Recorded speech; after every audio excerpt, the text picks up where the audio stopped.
Okay, so we are just going to look at a few more of the critical frameworks, Jack, before we move on to anything else. Okay, so you've already got genre, narrative, and representation.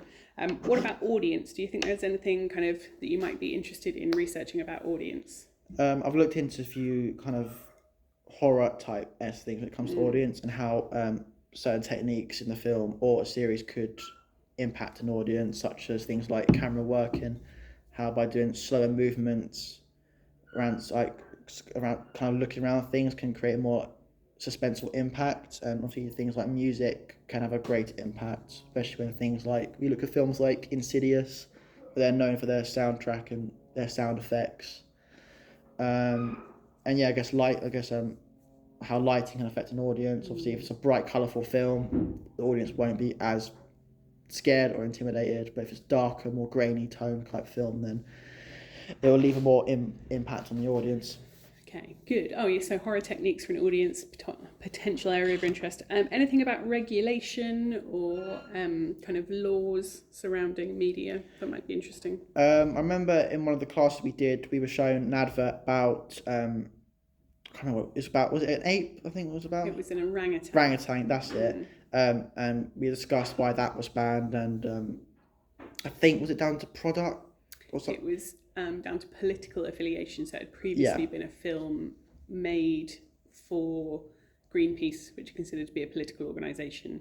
So it's not allowed in the advertising of a company or product.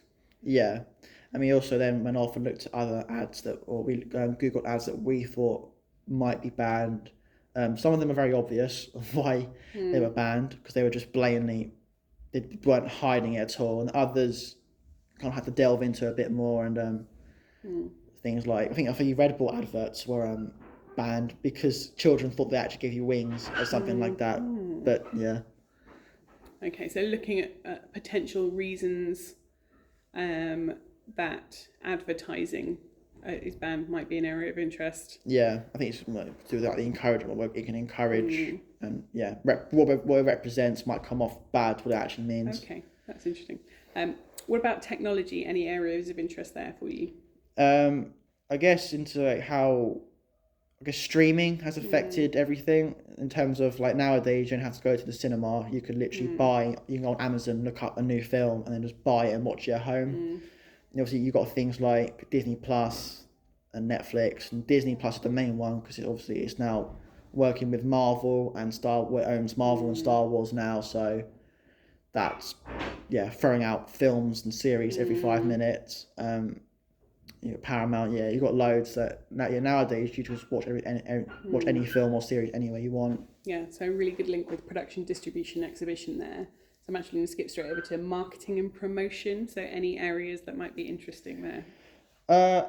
I guess it's just kind of my interest is kind of more how I'm not too sure, but it's kind of the way to promote a product properly, because with adverts you don't want to have a 5 minute advert. You don't want a minute one really, you kind of just want 30 seconds. So for me, and having done an advert, Becky's very good and she was explaining about how to do it properly. It's just, I think for me it's my interest is just how to promote how to promote a product in a certain amount of time but still do it in a good way.